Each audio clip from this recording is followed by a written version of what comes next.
안녕하세요. 마데테스의 자폐에 관한 이야기입니다. 오늘은 제가 13년 동안 아이를 키우면서 느꼈던 소외에 대해서 얘기해 보려고 합니다. 아이를 키우는 것은 굉장히 다릅니다. 제가 어, 이렇게 유연해지고 자유스러워지기까지 굉장히 오래 걸렸어요. 저희 아이도 어렸을 땐 저희도 발 동동 구르면서 많은 것을 해보려고 노력을 했습니다. 그리고 결과적으로 매년 그 IEP라든가 디벨롭먼트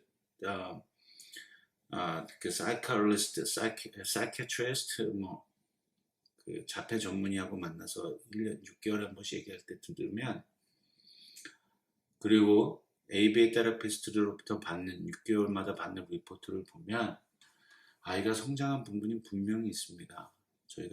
제가 생각했던 것보다 많이 성장해 있고 또 발전하고 있고, 물론 그 expectation이죠. 기대감이라는 게 어느 정도인가 차이인 것 같아요. 저는 아이를 키우면서 항상 하는 얘기가 갯벌에 있는 것 같다라고 얘기합니다. 힘든데 발 한 걸음 한 걸음 움직이는 것 자체는 힘듭니다. 간혹 때로는 우리가 비장애인 가정이었다면 지금쯤 무엇을 하고 있을 거라는 생각도 가끔 해봅니다. 큰애가 아주 동생이랑 잘 놀았겠죠. 싸움도 있었을 테고요. 서로 형 탓, 동생 탓하면서 서로에게 잘못을 미루는 광경도 봤을 테고요. 그러니까 한편으로는 큰애한테 그런 미안함도 있어요. 물론 나빠의 초이스인데 선택의 여지가 없었긴 하지만, 아이가 혼자 놀면서 견뎌냈을 시간, 비장애인 얘기하는 겁니다. 비장애인 형제가 겪었어요. 그래서 저희 큰애는 밖에 나가면 그 동생 또래의 아이들과 굉장히 잘 놀아요. 그 아이들이 막 엉겨붙기도 하고 업어달라 그러기도 하고 같이 공놀이 하는 거 보면, 우리 애가, 둘째가 장애가 없었다면 저렇게 놀아겠구나라는 것을 상상을 해보는 거죠. 다른 아이들과 노는 걸 보면서. 그리고 큰 아이는 자신도 모르게 장애인 애들에 대한 책임감 같은 게 생겼어요. 그래서 저희 아이가 그 여름에 교회에서 하는 수련회를 다녀왔는데, 거기 자폐 아이들이 둘이 왔다 그래요. 근데 교회 측의 잘못인 것 같긴 해요. 그 아이들을, 자폐 아이들, 그게 마일드였던, 모더레이트였던 담당자를 섭외해 주질 않아서 그 섀도우라고 그러고 에이드라고 하기도 합니다. 그래서 저희 아이가 보고, 저희 아이가 그러니까 시키지도 않았는데 그냥 자기 동생이 그러니까 그런 아이들이 눈에 들어와서 옆에 달아다니면서 도와줬다 그러더라고요. 그래서 그거 보면서 짠하기도 하기도 고맙기도 하고 그랬습니다. 그러니까 자폐아이를 기르는 거는 모든 가족에게 영향이 있는 것 같아요. 그래서 100m 달리기를 할 때도 있고 마라톤을 할 때도 있고 정해야 되는 것 같아요. 그래서 그 밸런스를 굉장히 잘 맞춰야 된다고 생각합니다. 그리고 제가 느낀 거는 이제는 배드데이가 거의 없어요. 그런데 이렇게 이제 아이를 키우면서 보면 배드데이가 있었던 것 같습니다. 성장이 멈춰 있는 듯한 느낌을 받을 때도 있고요. 지나가는 사람들의 그 냉소적인 눈빛을 봤을 때, 혹은 그 아이가 소리쳤을 때 귀찮아하고 듣기 싫어하는 모습에서의 느껴지는 그 사회적인 그런 시선들에서 자유롭지 못한 때가 있었습니다. 그럴 때가 배때예요. 그리고 비교 아닌 비교를 당할 때, 그러니까 저희 아이가 저희 조카보다 한 살 많습니다. 그 아이는 이제 중학교 1학년인데 제 친조카보다도 한 학년이 많은데 그 아이가 하는 걸 못할 때, 그러니까 그런 비교 아닌 비교가 어렸을 땐 자주 있었어요. 했으면 좋겠는데 못하니까. 근데 이제 이런 걸 다 내려놓기까지가 굉장히 시간이 오래 걸렸다라는 사실입니다. 그리고 사람들의 시선을 피하는 게 근데 맞닥뜨려야 되기 때문에 그것을 챌린지를 저희가 가족이 테이크하고 아이를 데리고 밖으로 계속 나가고 있어요. 아이한테 보여주고 요즘은 제가 밖에 나가면 아이한테 물건도 올려놓게 하고 계산도 하게끔 도와주고 있습니다. 그 다음에 뭐 속담이 있죠. 뭐는 하룻밤에 이루어지지 않 로마는 뭐 하루에 이루어지지 않았다라든 뭐 그런 속담이 있었던 것 같은데 비장애인이면 무언가를 하룻밤에 만들어낼 수도 있어요. 그러나 자폐를 가진 저희 아이는 이 takes a while입니다. 그러니까 뭐 하나 진척이 되는 과정이 굉장히 길어요. 그래서 그걸 참고 인내하는 그 과정이 저희 가정에 필요했고 지금도 제가 겪고 있는 일이고 저희 가정이 겪고 있는 일입니다. 그러니까 한 방에 빵 터져서 기적 같은 일이. 그러니까 제가 농담 삼아서 가끔 저희 아이하고 지나가다 보면 스파이더맨이 거미가 물어서 하룻밤에 그 캐릭터가 바뀌잖아요. 그런 일이 있었으면 좋겠다라는 농담을 가끔 합니다. 물론 그게 이루어지지 않는다는 사실은 너무 잘 알죠. 허나 그런 마음이 그럼에도 불구하고 아이는 아주 한 발짝씩 혹은 1cm씩 날이 뭐 1mm씩 성장하고 있다는 거예요. 그게 제가 지금 겪고 있는 겁니다. 그 다음에 부모로서 아이를 키움으로써 굉장히 지칠 때가 있습니다. 일반인들도 번아웃이, 그러니까 비장애인들, 그러니까 저 같은 멀쩡한 사람들도 번아웃이 오는데 장애 아이도 번아웃이 와요. 그리고 케어기버로서의 번아웃. 그러니까 비장애 아이를 키우는 것도 굉장한 에너지가 필요하잖아요. 그런데 장애 아이를 키우면 그 몇 배 에너지가 필요합니다.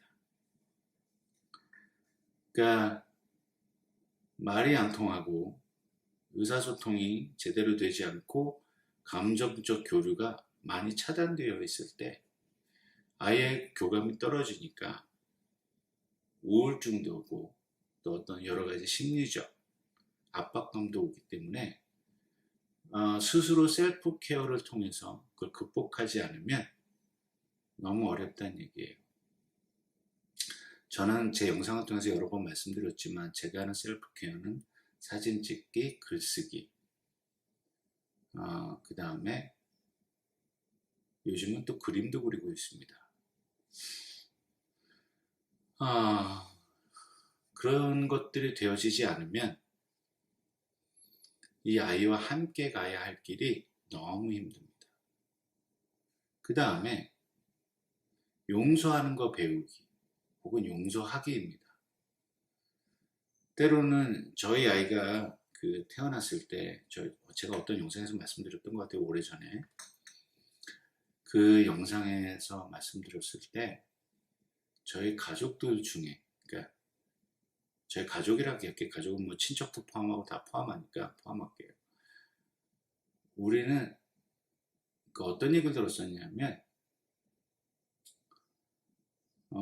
우리는 잘 살아서 우리 아이들이 건강하고 똑똑하고 공부를 잘하는 것 같아 라는 얘기를 주변에서 했을 때 저희 가족이 받아들일 때는 굉장히 힘들었습니다. 왜냐하면 그러면 나는 못 살아서 잘못 살아서 이 아이가 우리에게 온 것이 아닌가.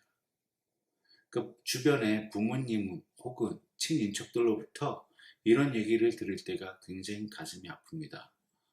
근데 그걸 용서해 줄 수 있는 방법을 배우는 게 굉장히 중요해요. 이거는 나의 무슨 잘못 때문에 내가 무엇을 해서 이루어진 결과물이 아니라 그냥 하늘에서 나에게 주어진 선물인데 그 선물을 다른 사람들이 받을 준비가 안 돼 있어서 그래서 이 선물을 받게 된 거라고 저는 그렇게 생각을 바꿨어요. 그 다음부터 사람들이 뭐라고 하든 그 사람들의 말에 휘둘리지 않습니다. 왜? 나한테 주어진 선물이니까. 어떨 때는 원치 않는 선물을 받을 때도 있어요. 당장 쓸모없는 선물 받을 때도 있지만 그게 나한테 주어진 거니까 감사하게 받고 감사하게 생활하는 겁니다. 그러면 다른 사람들에 대한 편견이나 이해에 대해서 휘둘리지 않게 되더라고요. 아이는 선물이잖아요. 그게 어떤 모양이었다. 똑똑할 수도 있고요.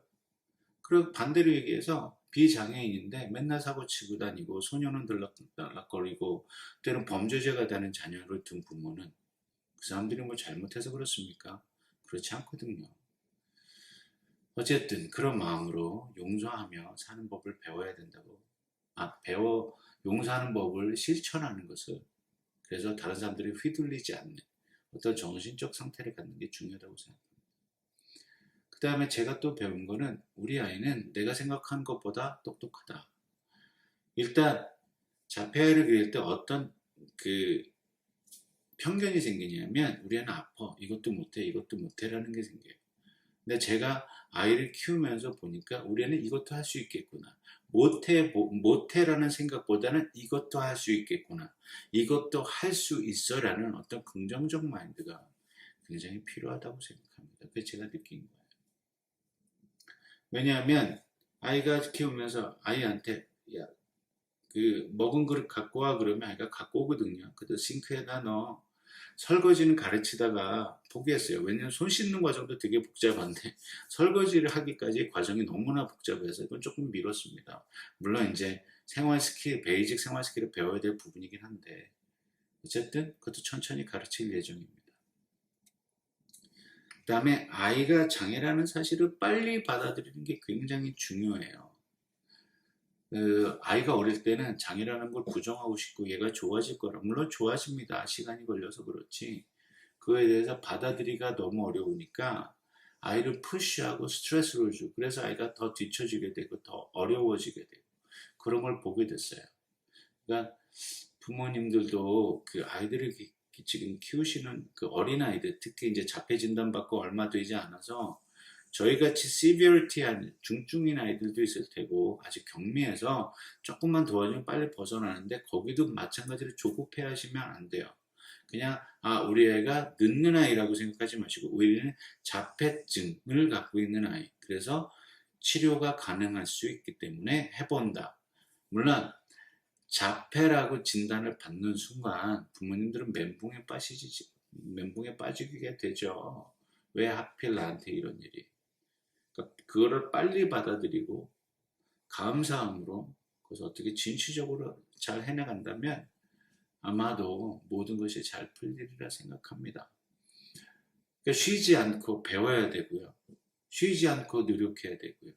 쉬지 않고 계속 아이를 위한 어떤 것들을 자꾸 고민하고 만들어내야 됩니다. 그래야만 아이가 건강하고 자랄 수 있어요.